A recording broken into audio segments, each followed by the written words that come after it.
아멘. 도피성이라는 제목으로 하나님 말씀 나누고자 합니다. 저는요, 말씀을 읽고 묵상할 때에 어떠한 일에 대한 순서가 나오면 왜 이런 순서대로 성경이 기록되었을까? 그 부분에 꽤 많이 좀 고민하는 목사입니다. 이번 한 주간 우리가 출애굽기 말씀을 묵상하고 있는데 특별히 29장 제사장의 위임식을 보았습니다. 여러분, 제사장을 위임식을 할 때 크게 네 가지의 제사를 드렸습니다. 첫 번째 속죄제 무엇이죠? 하나님, 저의 죄를 깨끗이 씻어 주십시오. 당연하죠.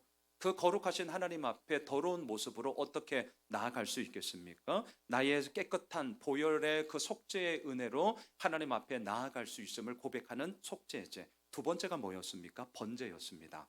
재물을 불로 확 다 태워버리는 거잖아요. 온전한 헌신과 전적인 매어 맡김의 의미의 번제. 세 번째가 무엇이었습니까? 화목제였어요. 하나님의 샬롬의 그 은혜, 화평, 평안, 그리고 그 가운데서 하나님과 소통하게 되어지는 그런 평화로운 평화로다. 얼마나 좋습니까? 화목제. 마지막 네 번째가 소제.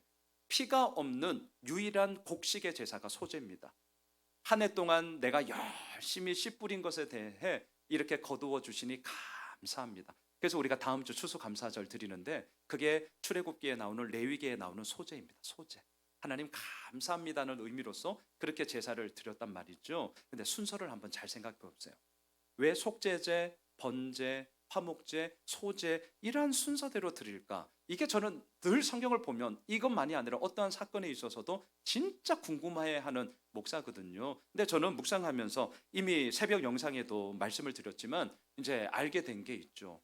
하나님과의 샬롬을 노래하고 또 하나님 앞에 감사합니다의 이러한 삶을 우리 모두가 살아가고 싶을지언데 그러기 위해서는 먼저 전제되는 것이 있구나. 하나님 앞에 속죄제를 드리는 나의 깨끗함, 나의 정결함이 있을 때에 온전한 회개가 온전한 회복을 불러 일으키는구나. 또한 무엇입니까? 그렇게 온전한 회개를 통한 회복을 이루었다면 그 다음 우리들의 스텝은요, 하나님 앞에 전적으로 내어 맡기는 헌신의 이야기. 속죄제와 번제가 전제되지 않는 한 화목제와 소제의 감사의 이야기는 우리와는 거리가 멀구나. 이걸 하나님이 우리에게 말씀하시는구나. 이걸 우리가 함께 나누지 않았습니까? 자, 어떤 일들에 있어서 순서가 있습니다. 내일부터 우리가 비전을 확장 공사를 하는데 일주일 기간이 조금 빡빡합니다. 걱정이 되었습니다. 특별히 다음 주는 추수감사절. 그래도 우리가 감사합니다의 고백을 함께 나누게 될 텐데 행여라도 공사가 지연되어서 주일날 먼지투성이로 그러고 싶지는 않은 거예요, 제 마음에. 그래서 그 공사 이제 담당 책임자님에게 말씀을 드렸어요. 사장님, 사실은 제가 일주일간 빡빡하다는 걸 압니다. 그래서 걱정이 됩니다. 행여라도 교회는 주일이 여하튼 중심인데 먼지투성이에 우리 성도님들과 함께 제가 예배 드리고 싶지는 않아요. 그래서 이렇게 하면 어떨까요? 라고 하면서 제가 가끔은 역발상을 해요. 역발상을. 그게 뭐냐면 먼저 순서적으로는 이 벽을 깨부시고 그 다음에 이제 저희들이 뭐래 새로운 벽을 만들고 소그룹 룸을 만들고 이제 막 이렇게 갈 거거든요. 근데 벽 부시는 걸 가장 마지막에 하고 오히려 소그룹 룸을 만들고 제이키조울에 벽을 새롭게 세우고 그런 기간 동안에 행여라도 주일날 지장이 있으면 벽은 그 다음 주로 넘깁시다. 이렇게 나름 기특한 생각을 가지고 제안을 했단 말이죠. 그랬더니 그 제안을 이렇게 듣더니 처음에 감독님이 사장님 뭐야 뭐 대놓고 말을 못할 좀 의아하게 생각을 하시더라고요. 그러면서 이제 제 마음을 아신지라 목사님 걱정 마세요. 무조건 일주일 안에 끝냅니다. 근데 벽부터 부셔야 동선이 나오고 공사하는 분들이 실질적으로 좀 더 이렇게 쉽게 할 수 있습니다. 뭐 이런 얘기를 하더라고요. 자, 순서에 있어서요. 뭐 아무렇게나 하면 뭐 안 되나? 아니요, 안 됩니다. 순서가 엉키면 때로는 안 하느니만 더 못하게 됩니다. 순서가 엉키면 시간 투입되고 재정 투입되고 사람들의 그런 땀 투입되는 게 더 많이 그렇게 소요되는 경우도 있습니다. 저는 오늘 본문을 묵상하면서 이 순서를 동일하게 생각해 보았습니다. 지난주 땅 나누기를 하였습니다. 이 땅은 어떤 땅입니까? 하나님의 약속이 있는 땅이었습니다. 너무나도 역사적인 과업의 한 획을 긋는 사건이었습니다. 하나님의 약속이 저 멀리 있는, 그냥 교회에서만 목사님들이 설교할 때만 그럴싸하게 말하는 것이 아니라 나의 일터 가운데, 나의 눈물 흘리는 가정 가운데, 자녀들과의 싸움 가운데, 부부 싸움 가운데도 그 하나님의 역사하심이 이루어지더라를 경험하게 되어지는 증거의 땅이 되었단 말입니다. 그리고 그 땅을 나누었습니다. 얼마나 좋습니까? 얼마나 감사한 이야기입니까? 그 땅의 이야기 속에서는요, 여호수아와 갈렙처럼 믿음의 담대함을 가지고 나아갑시다라고 하는 사람들이 있었는가 하면, 반대로 일곱 지파처럼 머뭇거리면서 아우 우리 안 되겠어요, 우리 할 수 없어요, 그렇게 지치하는 사람들도 있었습니다. 어디나 다 그렇습니다. 하지만 하나님은 어떻게 하셨습니까? 그러한 상황과 환경을 뛰어넘어 하나님께서 이루어 나가시는 그 놀라운 일들을 이스라엘 백성들 가운데, 그 땅 가운데 이루어 주셨단 말이죠. 하나님이 약속하신 그 약속의 성취가 땅 가운데 이루어지고, 그 땅을 나눔으로 말미암아 하나님 나라의 영광스러움이 무엇인지를 함께 그렇게 나누게 했단 말입니다. 자, 이쯤 되면 어떻습니까? 너무나 역사적인 한 획을 긋는 사건이었고요, 너무나 기쁘고 너무나 감사한 사건이 지금 흘러나오고 있어요. 그럼 이 흐름을 생각해 보세요. 흐름을. 자, 이 정도의 흐름을 타면 그 다음 스텝에 우리는 무엇을 기대합니까? 야, 이 약속의 땅에서 이제는 더욱더 하나님이 부어주시는 풍성함이 넘치겠구나. 와, 하나님께서 이런 큰 은혜를 주셨는데 이제 여기서부터 우리가 하는 일들 가운데 너무너무 어마어마한 결과를 우리에게 주실 거야. 우리 모두 함께 서로 더불어 지지하며 격려하며 우리 아름다운 세상을 그렇게 만들어가면 얼마나 좋을까? 꿈꾸잖아요. 아니, 당연한 것 아닙니까? 이렇게 놀라운 일들이 이루어지는 이 흐름대로 가면 감사와 영광스러움과 기쁨과 즐거움이 쭉 이어져 가는 그 흐름을 타야 된단 말이죠. 그런데 오늘 보면 여호수아 20장에서 흐름이 딱 끊겨요. 쉽게 말하면 찬물을 확 끼얹어요. 오늘 내용이 뭡니까? 살인의 이야기입니다. 오늘 내용이 뭡니까? 도망가라는 얘기입니다. 아니, 기쁨, 감사, 충만함, 아름다움, 능력의 이야기가 나와도 시원찮을 판인데, 와, 이렇게 고생했으면 이제 좀 쉬자, 여러분 그런 마음 들잖아요. 그렇게 우리가 땀 흘려 열심히 일했으니까 이제 노후 좀 편하게 보내자, 우리 이렇게까지 고생해야 되는 거야? 저 100번 동의합니다. 그런 흐름에 지금 찬물이 끼얹었습니다. 자, 왜 이런 순서가 여호수아의 흐름 가운데 있을까? 이게 오늘 저의 첫 번째 고민이었어요. 왜 이런 순서로 얘기를 할까요? 저는 이렇게 묵상하면서 정리했습니다. 그렇게 완전할 것 같았던 땅이고요, 또한 하나님의 약속이 현실이 된 곳이지만 도피성이 있다는 것은 무엇을 얘기하느냐? 그럼에도 불구하고 그 땅 위에 살아가고 있는 사람들 가운데는 여전히 살인의 이야기, 도망가는 이야기, 눈물 어린 이야기, 뼈아픈 실패의 이야기가 여전히 있더라.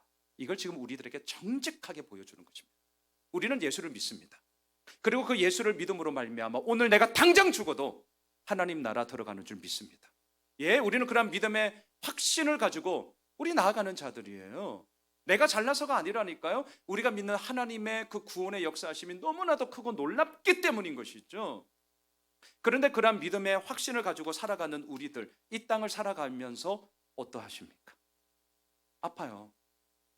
앞서도 말씀드린 것처럼 우리 교회도 이런저런 걸로 아파하는 분들이 있습니다. 늘 기도하고 있습니다. 사업하시는 우리 사장님들이 계십니다. 기도합니다. 하지만 간간히 들려오는 소식에는 좋은 것도 물론 있어서 기뻐하지만 그렇지 않은 것으로 인하여서 함께 기도하는 기도의 제목도 있습니다. 일터에서 일하시는 분들이 있습니다. 너무너무 어렵습니다. 일이 어려워서가 아니라 사람과의 관계가 너무너무 어렵습니다. 내 마음대로 되지 않습니다. 이게 뭐야 하고 싶을 때가 많습니다. 자, 어때요? 오늘 이 순서랑 우리의 삶도 똑같습니다. 그렇게 약속이 현실이 된 땅에서 살고 있다면, 예수 그리스도가 우리의 구원자가 되셨다면 우리 룰루랄라 좀 그렇게 살면 안 됩니까? 그 하나님의 영광스러움이 우리 가운데 날마다 거하면 안 됩니까? 근데 그렇지 않다는 거죠. 때로는 도망가는 이야기, 눈물 어린 이야기, 피해야 되는 이야기, 오늘 순서가 그 이야기를 우리들에게 정직하게 하고 있다는 것이죠. 여러분, 오늘 본문 1절 2절을 다시 한번 보셔요. 여호와께서 여호수아에게 말씀하여 이르시되 이스라엘 자손에게 말하여 이르기를 내가 모세를 통하여 너희에게 말한 도피성을 너희를 위하여 정하여. 자, 도피성은요, 오늘날 여호수아가 하나님의 계시로부터 받은 거 아닙니다. 아니면 여호수아가 자기 스스로 어떤 아이디어를 내서 만든 것도 아닙니다. 자막을 보십시오. 도피성은 일찍이 하나님께서 모세에게 계획하시고 말씀하신 거였습니다. 출애굽기 21장 12, 13절 우리 함께 읽을까요? 서로 사람을 쳐 죽인 자는 반드시 죽일 것이나 만일 사람이 고의적으로 한 것이 아니라 나 하나님이 사람을 그의 손에 넘긴 것이면 내가 그를 위하여 한 곳을 정하리니 그 사람이 그리로 도망할 것이며. 이것이 도피성에 관하여서 처음으로 언급하는 본문입니다. 출애굽기 20장이 10계명을 얘기하고 나서 출애굽기 21장, 이 순서도 똑같습니다. 하나님이 말씀하신 그 10계명을 지키면 너희들 복받아 이거거든요. 그럼에도 그 다음 장인 21장에 만일 사람을 죽이며 이런 살인의 이야기, 도망가는 이야기, 하지만 그 사람이 살 수 있는 길을 이야기하고 있다는 거예요. 이렇게 도피성의 이야기는 이미 일찍이 하나님께서 말씀하셨어요. 그리고 시간이 지나면서 구체화가 됩니다. 자막을 계속 보십시오. 민수기 35장인데요. 너희가 줄 성읍 중에 6을 도피성이 되게 하되 새 성읍은 요단 이쪽에 두고 새 성읍은 가나안 땅에 두어 도피성이 되게 하라. 오늘 주보 설교 요약제 보시면 제가 그림 하나를 인용했습니다. 요단강 동편에 3개, 요단강 서편에 3개, 이렇게 동등하게 각각 3개로서 도피성이 지워졌고요. 이것은 무엇을 의미합니까? 이스라엘 어느 지파든지 간에, 이제 뒤에서 보겠지만 부지간에 나의 실수로 어떠한 인사사고가 일어났을 때 억울할 수 있으니 빨리 도피성으로 도망가라. 그래서 지역적인 균형 분배, 그 모습으로 6개의 도피성을 만들어 놓았다. 자, 첫 번째, 이 도피성에 그럼 누가 들어갈 수 있나요? 오늘 본문 3절을 보십시오. 부지 중에 실수로 사람을 죽인 자를 그리로 도망하게 하라. 이는 너희를 위해 피의 보복자를 피할 곳이니라. 누가 들어갈 수 있느냐? 고의성이 전혀 없는 사람, 부지 중에 실수로 사람을 죽인 자. 여러분, 질문, 고의성이 있었는가 고의성이 없었는가 어떻게 알아요? 이거 참 어렵습니다. 이 당시에도 이런 일들이 비일비재하게 있었습니다. 자막을 한번 보십시오. 그래서 가장 대표적인 예가 이렇게 하나 나옵니다. 제가 읽을게요. 가령 사람이 그 이웃과 함께 벌목하러 산림에 들어가서 손에 도끼를 들고 벌목하려고 찍을 때에 도끼가 자루에서 빠져 그의 이웃을 맞춰 그를 죽게 함과 같은 것이다. 이런 사람은 그 성읍 중 하나로 도피하여 생명을 보존할 것이니라. 당시 기술이 좋지 않았습니다. 나무자루에 도끼, 쇠 도끼를 딱 이렇게 박았습니다. 튼튼하게. 그리고 같이 이제 벌목하러 가는데 이게 쑥 빠진 거예요. 진짜 이걸 뭐 전혀 의도하지 않은 진짜 부지 중에 실수로 나온 것입니다. 제가 이 말씀을 묵상하다 그럼 오늘 이 시대에는 뭐가 있을까? 라고 생각하다가 저도 운전을 꽤 많이 하거든요. 또 우리 모두가 다 운전 많이 하잖아요. 자, 운전을 하고 갑니다. 근데 이게 웬일이에요? 너무나 순식간에 횡단보도도 아닌데 무단 횡단자가 쑥 나왔어. 야, 이건 뭐 어찌할 수가 없습니다. 이거랑 똑같은 거. 정말 부지 중에 실수. 또 어떤 게 있을까요? 이런 게 흔합니다. 나는 전혀 그런 의도로 얘기한 것이 아닌데 나의 그러한 의도와는 달리 상대방이 나의 눈빛, 나의 말투, 결국 남는 건 이거거든요. 그리고 그때 그 싸한 느낌, 본인이 다 느낀 거예요. 그것으로 인해서 오해하고 왜곡되고 곡해하는 일이 비일비재합니다. 나는 정말 전혀 그런 의도가 없는데 이게 뭐예요? 부지 중에 실수를 한 거죠. 부지 중에 실수예요. 자, 이럴 때에 어떻게 해야 됩니까? 지금이야 사고가 났으면 경찰에 신고하고 보험회사에 이제 신고해서 사고 처리를 막 하겠지만 이 당시에는 어떻게 해야 되느냐? 도피성으로 우선은 도망가야 했습니다. 그리고 그곳에서 재판을 받아야 했어요. 여러분, 이 사람의 입장을 생각해 보십시오. 얼마나 억울합니까? 의도성이 없어요. 그럴 의도가 전혀 없어요. 그냥 나는 열심히 나무 캐다가 도끼가 훅 빠져가지고 정말 부지 중에 실수로 사람이 죽게 된 것입니다. 왜 도피성으로 도망을 가야만 했는가? 이것은 그 당시 통용되는 법이 있었는데 동행보복법이라고 합니다. 동행, 같이 걸어가다라는 뜻이 아니라 네가 한 행동 똑같이 나도 하겠다, 이런 뜻입니다. 그래서 가장 유명한 것이 신명기에 나오는 눈에는 눈, 이에는 이, 이거예요. 눈에는 눈, 이에는 이. 자, 참고로 여러분, 눈에는 눈, 이에는 이, 이거는 보복의 정당성을 이야기하는 본문이 절대 아닙니다. 진짜 오해하시면 안 돼요. 이건 보복의 정당성을 말씀하는 것이 아니라 보복의 피해 범위를 제한하는 말씀이란 말이죠. 자, 제가 너무 뭐 잘못했는지 하여튼 다른 누군가가 와서 이러면서 막 저의 막 눈탱이를 방탱이로 만들었어요. 자, 막 얻어맞았어요. 막 팅팅 부었죠. 얼마나 막 들끓어 오릅니까? 근데 왔어. 드디어 복수할 기회가 왔어요. 맛 좀 봐라. 눈탱이를 방탱이로 만들었어요. 질문, 속이 시원할까요? 우리들의 죄성은요 그걸로 멈추지 않습니다. 왜? 무슨 생각이 들겠어요? 야, 네가 나 때려가지고 병원 왔다 갔다 하면서 치료비 받은 거, 그리고 그것 때문에 남들 얼굴 못 내밀잖아요. 활동을 못했으니까 그 기회 비용 날린 거, 매일 그 시간 동안 매일 못한 거, 그러니까 눈탱이 밤탱이로는 안 돼. 이 하나 돼. 이렇게 되죠. 여러분, 이게 우리의 죄성이에요. 우리의 죄성은요, 우리의 생각을 뛰어넘습니다. 하나님은 그러한 우리들의 죄성을 너무나 잘 알고 계셨습니다. 그래서 말씀하십니다. 눈에는 눈으로만 해. 지금 이 뉘앙스를 느끼셔야 돼요. 이에는 이까지만 해라. 너희들의 그 죄성은 복수는 복수를 불러오고 칼은 더 많은 칼을 불러오는 거죠. 그렇게 해서는 절대 해결되지 않아. 물론 참고 또한 그것 가운데 주님의 사랑으로 덮고 할렐루야. 그건 할렐루야. 근데 우리가 그렇게 대단한 인간이 아니라는 것을 저도 일찍이 경험함지라, 정말 그러하지 못하다면 눈에는 눈까지만 하세요. 저는 그것도 대단한 거라고 생각합니다. 사실 대단한 거예요. 자, 오늘 첫 번째, 누가 도피성에 들어갈 수 있는가? 전혀 고의성이 없는 부지 중에 살인, 좀 더 우리에게 적용한다면 부지 중에 실수한 그 모든 이야기를 가지고 있는 자들이 도피성에 들어갈 수 있더라. 두 번째, 저는 사실 오늘 이 두 번째 포인트를 더 두고 싶어요. 도피성에 들어가기 위해서 어떻게 해야 되는 줄 아세요? 오늘 보면 4절을 보십시오. 자, 4절이 중요한데요. 그래서 함께 읽도록 합시다. 시작. 이 성읍들 중에 하나에 도피하는 자는 그 성읍에 들어가는 문 어귀에 서서 그 성읍의 장로들의 귀에 자기의 사건을 말할 것이요, 그들은 그를 성읍에 받아들여 한 곳을 주어 자기들 중에 거주하게 하고. 도피성에 들어가기 위해서는요, 자기의 사건을 말해야 됩니다. 저는 말씀을 묵상하면서 사실 이 부분이 진짜 많은 생각을 하게 되었고, 이 시간 여기에 진짜 많은 시간을 좀 할애했습니다. 이 사람 입장에서는 얼마나 억울해요? 내가 진짜 그때 그런 의도로 말한 게 아니거든요.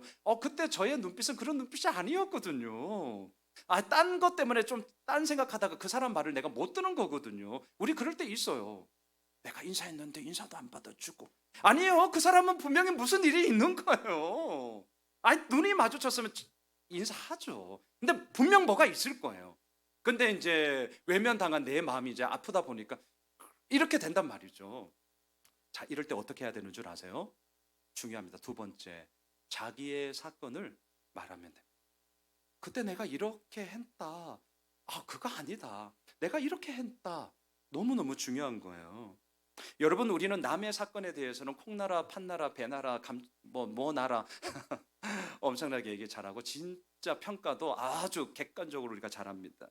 근데 아십니까? 나의 사건에 대해서는 이게 어렵습니다. 나의 사건을 말하는 것에 있어서는 주저합니다. 때로는 나의 사건을 말한다 할지라도 좋은 것, 그나마 잘한 것, 그나마 성공한 것, 이런 것 주로 얘기합니다. 왜? 남들에게 흠 잡히지 않으려고. 자, 어떻게 이렇게 잘하느냐? 제가 그렇습니다. 제가 오늘 이 말씀을 준비하면서요, 정말 나는 어떻지? 이게 질문이 들면서, 저는 설교 원고도 지금 아이패드에 다 있지만 제가 이렇게 거의 기록하는 스타일이거든요. 그래서 한 13, 14년 전에 제가 이제 부목사로는 세 곳의 교회를 경험을 했었거든요. 그때 이제 목사들도 어느 교회에 이제 지원하려면 이력서, 자기소개서, 가족 관계 증명서, 설교한 영상 장난 아닙니다. 이렇게 쫙 이렇게 해서 이제 서류를 지원해야 되는데 그때 쓴 자기소개서가 있더라고요. 그래서 이제 한 13, 14년 전에 내가 어떻게 썼나 봤어요. 깜짝 놀랐습니다. 내가 아니야. 내가 아니에요. 뭐지? 근데 이유가 간단했습니다. 이유가 왜냐하면 온통 기록한 게 그나마 잘한 거, 사역을 하면서 뭔가 좀 열매를 맺은 거, 그리고 내가 좋아하고 뭔가 좀 내세울 만한 거, 온통 그 얘기. 거짓말은 아니에요. 하지만 온통 그 얘기로만 꽉 차 있다 보니까 이제 한 13, 14년 흘른 제가 그때 모습을 보니까 누구지? 이제 이렇게 되더라는 거죠. 웃으신 분들은 다 이제 예. 남들에게 잘 보이기 위해서 좋은 것만을, 잘하는 것만을 그렇게 얘기하는 모습들. 그런데 그러했던 제가 그나마 바뀐 전환점이 사실 저에게는 두 개가 있어요. 첫 번째가 뭐냐? 양 목사, 요즘 너 마음이 어때? 이 질문을 받기 시작할 때부터였어요. 여러분, 요즘 마음이 어떠세요? 일 말고요. 일 말고요. 요즘 관계가 어떠세요? 저희 큰아들이랑 좀 싸워가지고 냉랭한데 저희 집. 요즘 아이들과 어떠세요? 아내들이요, 남편들과 어떠십니까? 일 말고요. 마음이 어떠세요? 제가 이 질문을 받기 시작할 때부터 제가 바뀌게 된 계기가 되었습니다. 저는요, 수십 년 사역을 하면서 단 한 번도 이 질문을 받아본 적이 없었더랬었어요. 그전에는 무슨 질문만 있었느냐? 양 목사, 그 사역 계획서 다 세웠어? 제가 또 기획실에 있었거든요. 야, 그 계획에 대해서 어떻게 지금 사역이 진행되고 있어? 체크했니? 그거 너 컨펌 받고 하는 거야? 그놈의 컨펌 막 일터에 계신 분들 막 아시죠? 와, 기가 따갑게. 그리고 그것에 대해서 아주 냉철하게 피드백하면서 또 내가 누군가를 그렇게 피드백하면서 좋아서 피드백이지 그냥 까는 거예요, 까는 거. 그것으로 익숙한 목사였거든요. 그러다가 언제부턴가 양 목사, 아니 일 말고 요즘 너 마음이 어때? 저 꽤 바보는 아니에요. 그런데 바보가 되었어요. 그 질문을 듣는 순간 대답이 없었어요. 할 대답이 없어요. 아니 있었어요. 두 개. 좋다 나쁘다. 진짜 좋다 나쁘다밖에 없더라고요. 그러면서 제가 알게 되었습니다. 설교하는 목사로서는 본문이 어떻습니다. 이것이 우리들에게 이러한 메시지가 됩니다. 신학 훈련을 제가 7년 받았거든요. 짬밥이죠. 합니다. 그럴싸하게 해요.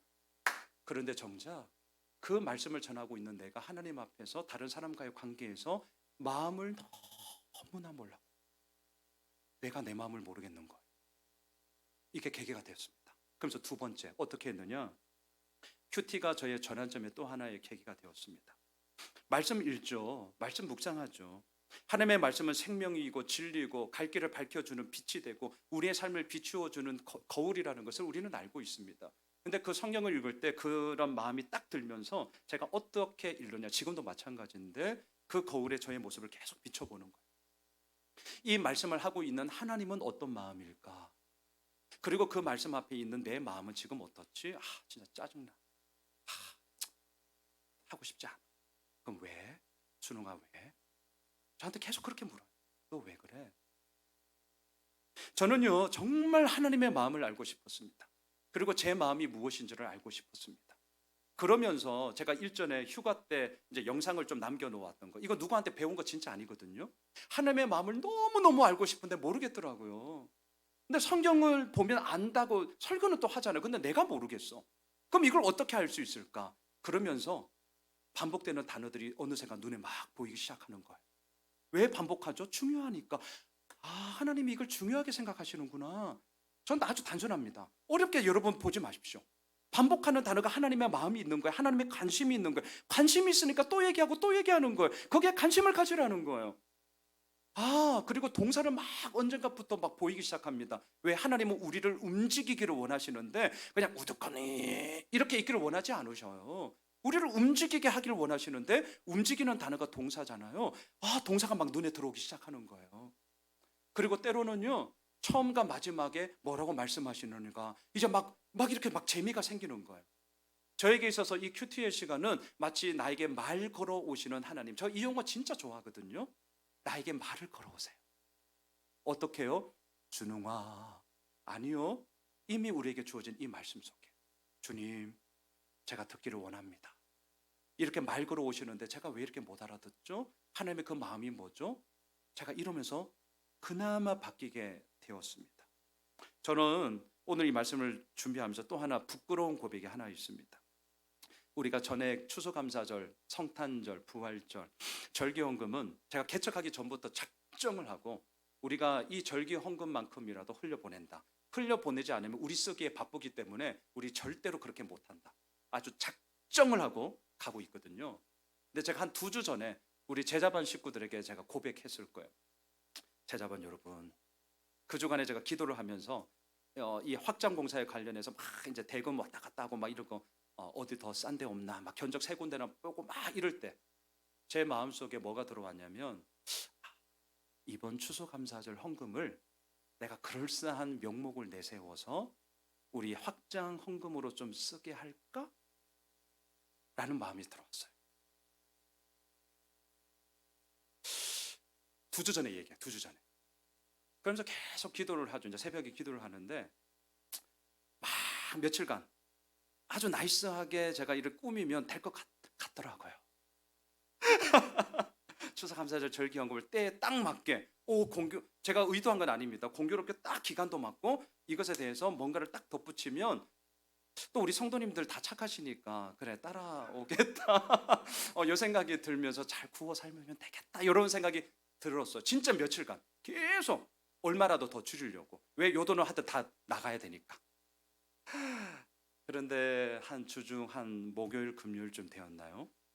기도하는데 그냥 저의 마음속에 이런 게 떠올랐어요. 순웅아, 저희가 절기헌금 한 300 또는 한 350 정도 나오거든요. 지금 많이들 해주셔서 순웅아, 너 꼴랑 300 가지고 흔들려? 그런 마음이 드는 거예요. 꼴랑 너가 그거밖에 안 돼. 너 나중에 3천 오면 어떻게 할래? 나중에 3억 오면 어떻게 할래? 너 큰일 나겠다. 너 아니야. 진짜. 이 마음이 확 들어오면서 제가 회개했어요. 하나님, 꼴랑 300 때문에 흔들리는 이 목사를 용서해 주십시오. 제가 작정하고 그렇게 멋들어지게 왔는데 이제 뭔가 좀 하는데 요거 쓰면 안 될까? 이런 잡생각, 장깨가 올라오네요. 주님, 용서해 주십시오. 그리고 이제 2주 전에 우리 제자반 식구들에게 요 얘기를 다 나누었어요. 맞죠? 왜? 제가 이렇게 고백해야 세기를 박을 수 있으니까. 이거는 나의 이야기지만 이걸 드러내므로 여기에 대해서 제가 쐐기를 박으려고 제자반한테 제가 얘기를 다 한 거예요. 여러분, 오늘 2번째 포인트. 부지 중에 실수함으로 인하여서 진짜 의도치 않았는데 오해를 받고 계셔서 힘드십니까? 자기 사건을 말하셔야 됩니다. 이거 너무나 중요해요. 자기 사건. 여러분, 자막을 한번 보셔요. 제가 이 부분을 묵상하다가 마가복음 14장 51절 52절 많은 분들이 주목하지 않는 이 구절이 하나 있어요. 여러분들 같이 한번 읽어 보십시다. 한 청년이 벗은 몸에 배 혼니부를 두르고 예수를 따라가다가 무리에게 잡히매 배 혼니부를 버리고 벗은 몸으로 도망하니라. 마태, 누가, 요한 복음에는 없어요. 마가복음에만 유일하게 있는 2구절입니다. 질문. 왜 마가복음에만 뭐 별다른 것도 없고 그냥 어떤 한 미친놈이 누드에 입을 딩딩 굴러가지고 예수 따르다가 도망갔다는 얘기를 왜 쓰죠? 마가는 어떻게 알았을까요? 본인 얘기예요. 마가 자신.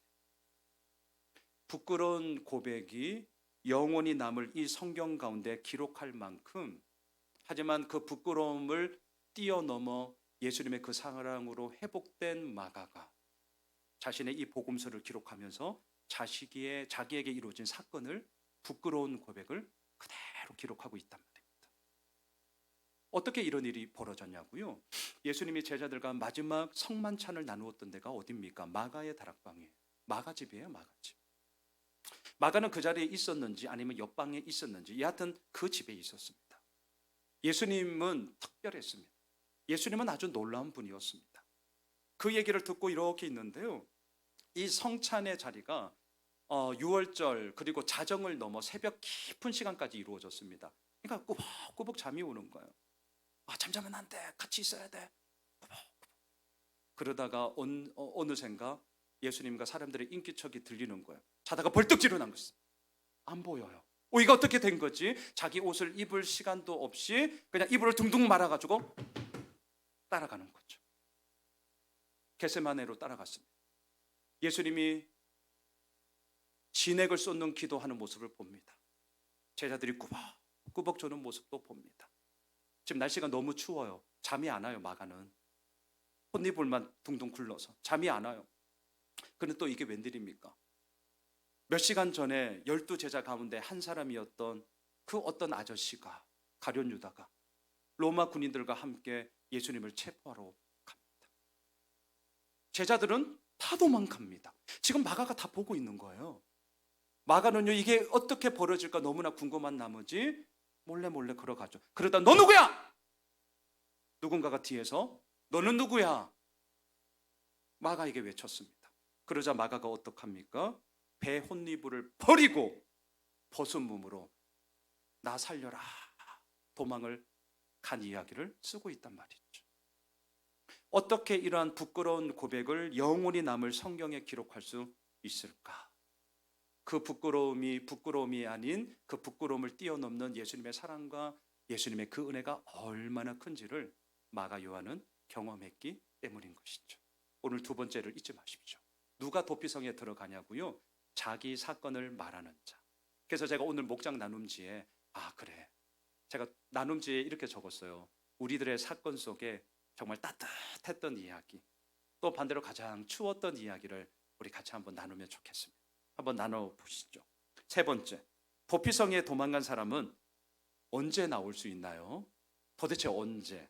오늘 본문 6절을 한번 보셔요. 그 살인자는 회중 앞에 서서 재판을 받기까지 또는 그 당시 대제사장이 죽기까지 그 성읍에 거주하다가 그 후에 그 살인자는 그 성을 곧 자기가 도망하여 나온 자기 성을 자기 집으로 돌아갈지니라 하라 하시니라. 우리말 성경에는 좀 오해를 불러일으킵니다. 보세요. 또는 이라는 말이 있기 때문에 뭡니까? 둘 중에 하나라도 되면 되는구나. 우리는 이렇게 이해하는데 원어를 보면 그렇지 않습니다. 이 두 가지가 다 받아들여져야 됩니다. 재판을 받아서 무고하다라는 것이 입증되어야 되고, 또 하나 당시 대제사장이 죽을 때까지 이 공소시효 만료 기간이 그거와 겹쳐 있습니다. 자, 그럼 질문. 나는 정말 고의성 없이 부지간에 실수로 이런 인사사고가 일어났어요. 나도 정말 억울하거든요. 그리고 나의 이 억울함이 입증되었어요. 그러면 어떻습니까? 빨리 집에 가고 싶잖아요. 아니, 도피성에 왜 있습니까? 우리 가족들과 함께 살아야죠. 빨리 가고 싶어요. 그런데 조건이 있어요. 대제사장이 죽을 때까지. 어떻게 기도하시겠어요? 에? 진짜? 맞아요. 대놓고 기도하기가 참 거시기한데, 아니 내가 억울한데 뭐. 하나님, 만약 양순웅이가 대제사장, 양순웅이를 빨리 죽여주시사. 자, 이렇게 될 거란 말이에요. 아니 누구나 다 이렇게 되죠. 내가 억울한데. 하나님이 몰랐을까요? 아셨을 겁니다. 제가 이게 너무 이제 질문이 왔어요. 아니 왜 하나님이 이렇게 하시지? 왜 공소시효 만료를 그 당시에 살고 있는 대제사장이 죽을 때까지 왜 공소시효 만료 기간을 그렇게 정하지? 그럼 이 사람은 억울해서 어떻게 사나? 와, 말씀을 묵상하면서 이게 나도 억울해가지고 궁금했어요. 왜? 도대체 왜? 저는 이런 게 나오면 이제 막 성경을 못 넘어가요. 왜 그랬을까요? 하나님이 뻔히 우리가 하나님 저 인간 빨리 죽여주세요. 그래 내가 우리 집에 갑니다. 이제 이렇게 기도할 걸 뻔히 알 텐데 그게 우리 일지언데 왜 그렇게 했을까요? 두 가지 이유를 저는 정리를 해보았습니다. 두 가지. 자, 첫째, 이 모든 것은 다 가해자와 피해자를 위한 건데요. 아무리 고의성이 없는 살인이다 할지라도 여하튼 사람을 죽게 한 것은 이거는요 너무너무 큰 일입니다. 이건 정말 뭐 말로 형용할 수 없을 만큼 큰 일이죠. 그래서 대제사장이 죽기까지 도피성에 있게 한 것은요 또 다른 의미에서의 격리입니다. 격리. 그리고 그 일이 설령 네가 고의적으로 한 것이 아니다 할지라도 여하튼 그 결과에 있어서 너무나 큰 일이었기 때문에 이것에 대해서 도의적인 책임이라도 너는 져야 된다. 그런 의미로서 격리 또는 근신시키고자 대제사장이 죽기까지 도피성에 있어야 했던 것입니다. 반대로 피해를 입은 희생자의 유족들 입장을 한번 생각해 보십시오. 자, 진짜 얼토당토 않는 일 때문에 희생을 당했어요. 이태원 이 참사를 당했단 말이죠. 이 희생자의 유족들 어떻습니까? 우라통 치밀어 오르는 거 아니에요? 법적으로는 무죄하다는 이유로 그놈이 거리를 할보하는 거예요. 막 홈플러스 가고 장인옥 집사님과 막 이마트 가고 막 이러는 거예요. 그놈이 아무리 자기가 잘못한 게 없다 할지라도 여하튼 결과적으로는 희생자가 나온 거잖아요. 유족들 입장에서 어떻게 뚜껑 열리지 않겠어요? 어떻게 저럴 수 있지? 분명 내 가족은 죽었는데 여하튼 간에 우발적이거든 뭐든 간에 여하튼 간에 쟤 때문에 그랬는데 어떻게 쟤는 이마트에서 장 볼 수 있어? 어떻게 이럴 수 있지? 이렇게 되는 거죠.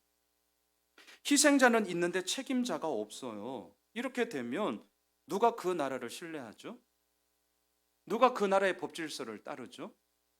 저는 지금 작금의 이런 모습 우리나라도 마찬가지인데 전 사실 화가 납니다. 그래서 고의성이 없는 실수였다 할지라도 오늘 성경은 말합니다. 대제사장이 죽기까지, 다시 말할까요? 너의 도의적인 책임을 다해야 된다.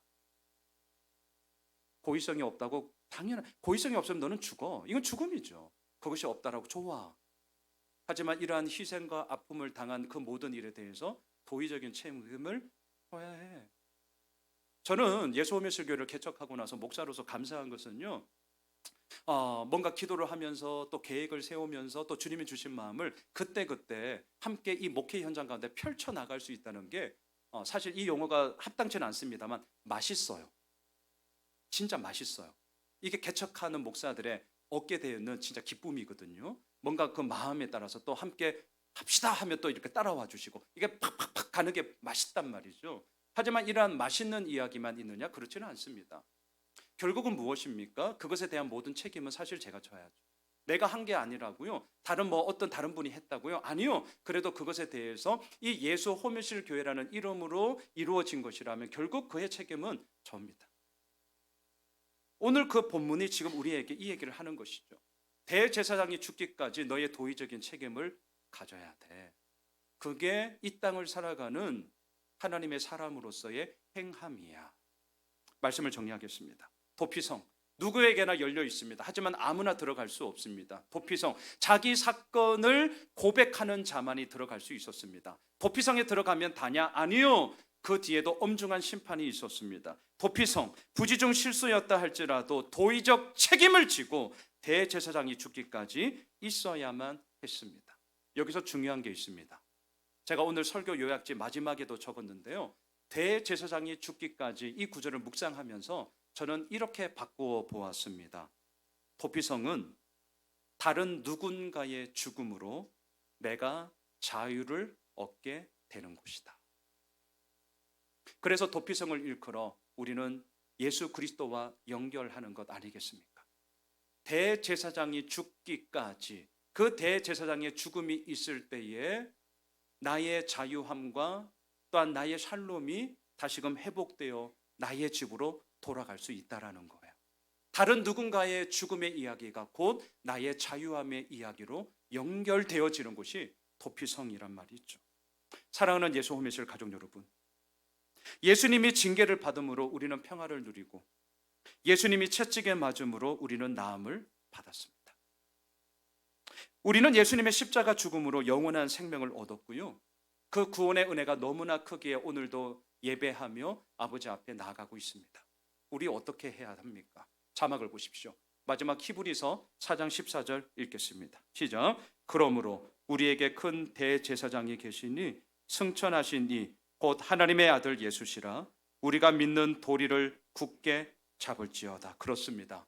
우리의 영원한 대제사장 되시며 우리의 영원한 도피성이 되시는 그 예수 그리스도를 믿으며 그 믿는 믿음의 도리를 붙잡으며 굳게 붙잡으며 우리가 이번 한 주간도 나아가야 하는 것이죠.